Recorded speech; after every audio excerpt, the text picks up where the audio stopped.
Good morning, West Wichita. Today we're going to be doing about a 10-minute TVA IVA recap. This is kind of going to be a primer for Wednesday, and also in lieu of not having a session last week. However, last week you were given a little bit of homework, so please remember you should have a hot item count sheet set up with your top 5 losses, top 3 gross. This being my 6th one of the day now. I hopefully can keep this to just that 10 minutes. So we're going to dive right in. We're going to dive into your food recipe cost, 25. Looks pretty good. Non-recipe, 3.6. Looks okay. Theoretical, 28. Actual, 32.27. So a 336. Not a great number. I can see right at the top of dairy, the grouping is already queso. Queso refills. But you are growing some queso, so let's check the catch weights on those items coming in, and also that we're weighing them properly and without the containers. Wow. Okay, bacon slab, $135. 6-ounce patties, $82. Mom's pot roast, $72. Sugar fried steak, $59. The bacon slab, knee-jerk reaction is going to be, you guys probably have quite a bit on the line. I just saw it in Olathe. They had 17 pounds to count of cooked bacon. I don't know why on a Monday you would start with 17 pounds of bacon already sitting on the line, but you guys will hear me say it all the time. The more resources a person has, the less valuable they become, the less cautious they work, and the more they waste. The less resources they have, the more cautious they are, and the more carefully they work, and an operation becomes tighter and tighter. So that's the 6-ounce patty. The bacon smashers of growth. I'm going to let you know, just based off of numbers, that your cooks are not using the bacon smash when they should be. They're using the 6-ounce patty. The Mom's Pot Roast, if you reach out to Don Kofke or Peaks Point, there is a guide on putting in smaller portions to the steam well, so we waste less product throughout the day. Top sirloin, growing $67. We should not be growing top sirloin. Alright, next up, Old Bay seasoning. What did you guys, good gosh almighty.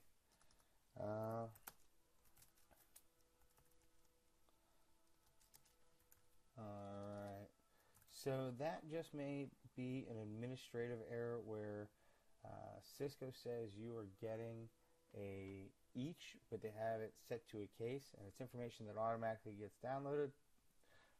So it's something we're going to have to work on with your rep, but I can dig into that one. Mama's peppers. So I just had a store go the other direction where they grew about a jar. Maybe you guys did a swap or something.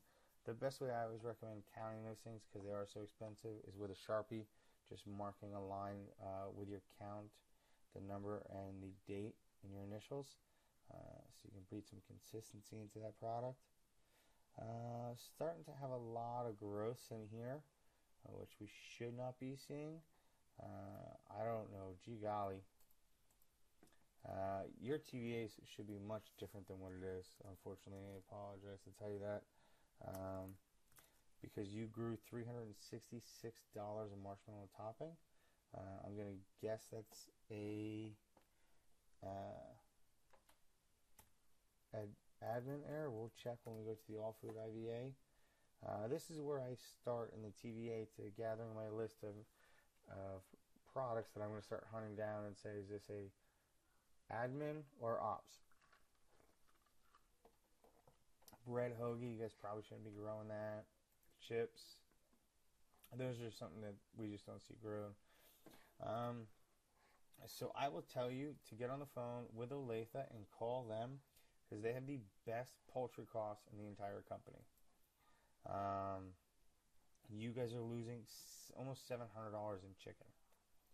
And that is probably going to be, yeah, that is quite a chunk of your variance, $1,700 right there.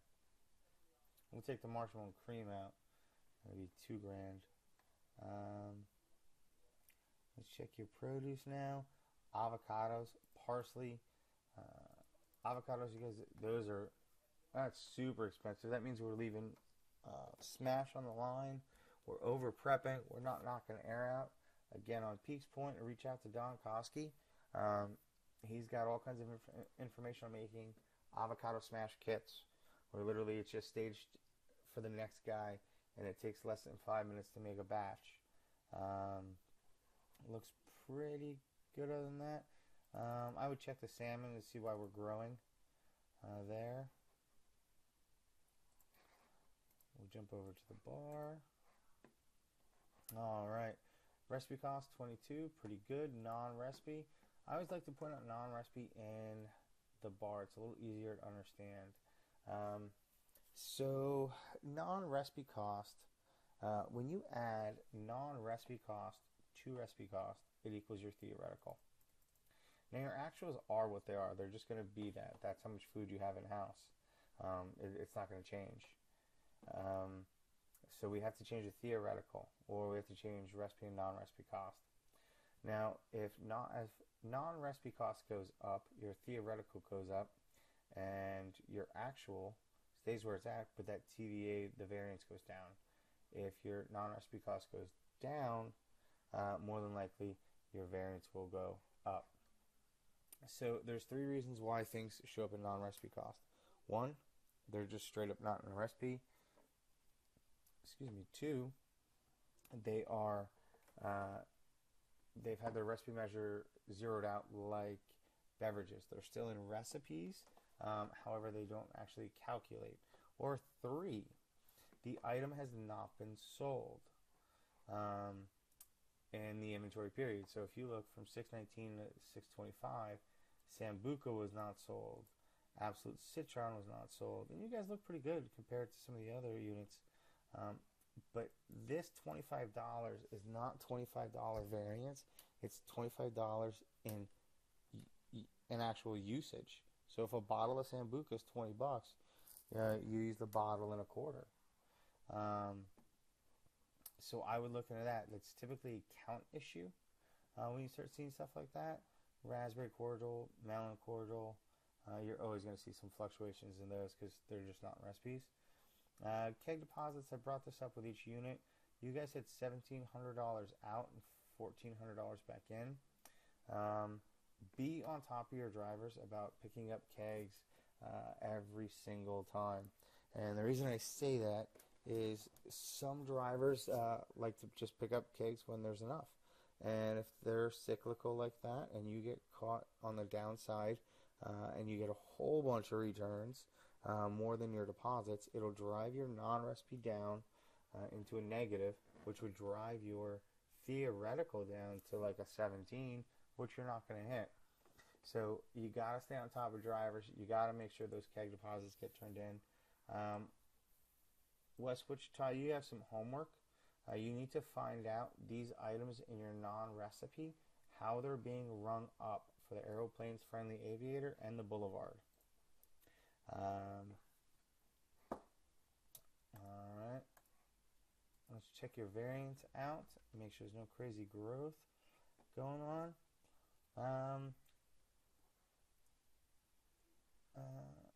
That's a good chunk of change for beer, but just looking at that number, I know we're going to see something different on the bottom. We grew $427 of Michelob Ultra, $215 of Drop Dead Red. So either that is you guys receiving it as one thing and counting it as another and selling it as another. If it's a Twin Peaks beer, when it gets to the door, no matter what it says, it becomes a Twin Peaks Dirty Blonde. You sell it as a Dirty Blonde, you count it as a Dirty Blonde, and things will always match. On your liquor side, this is too much growth down here. And for you guys to be growing Fireballs, honestly kind of nuts. Um, so this Crown Royal, Crown, maybe some what we call swapping is going on, or maybe we're serving one product for another because it's cheaper. Maybe we're just counting products incorrectly. But those are some things I want you guys to look into before Wednesday.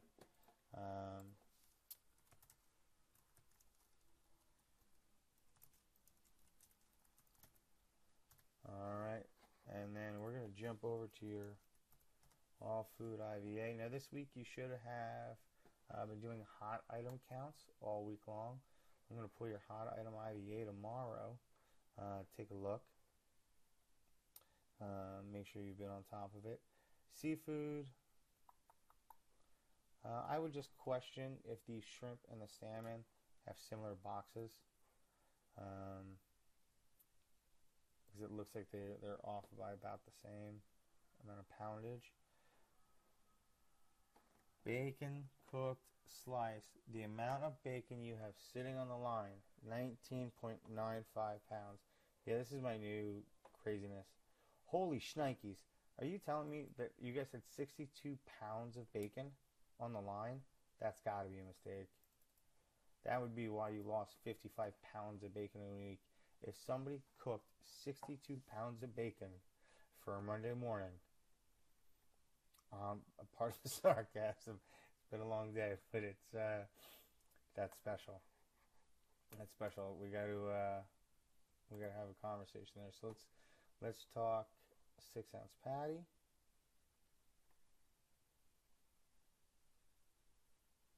All right, we look pretty good there.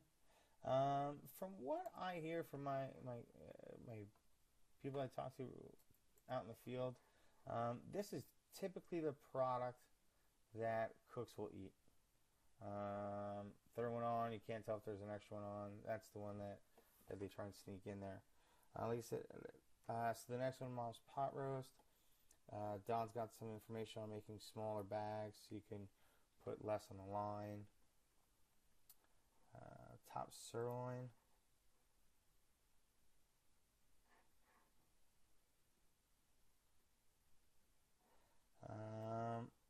We have to, what did we do here?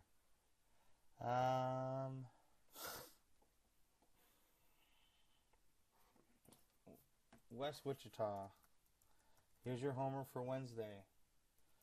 I would like you to call the person out and send them to me on Wednesday who did this invoice on 6/20 that tried to credit out $28, 28 pounds. I can always find that person anyway, but I'd like you to just send them with their head hanging a little bit. Let's see, chicken breast, chicken tenders. You guys are up there. Again, Olathe, I don't know what they're doing, but they're doing something right.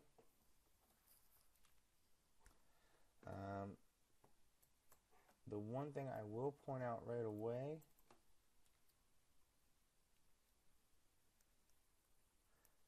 is, let's see if I'm,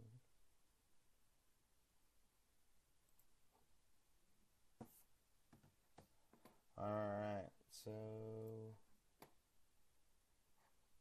let's take one more look. So what I'm looking at is I'm looking at your wings and tenders. So your beginning inventory is 117, then 215. Now notice the dates, I went back, okay? So you usually have about 100 pounds on hand. And then you jump up to 200 pounds on hand. So that means somebody had a bad order. Your chicken breast, $1.48, 70. I mean, usually you're carrying about the same amount of product. That's why our order guides are built the way they are. That the PARs are built the way they are. But 215 you'll see. So you went from 117 to 215 to 119. I think just a bad ordering week caused your poultry to be out of whack. Avocados.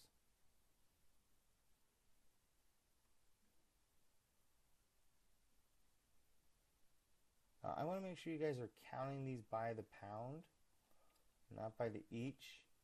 Because that losing of 3 cases is kind of out there. So Um, let's go through your beverage IVA real quick.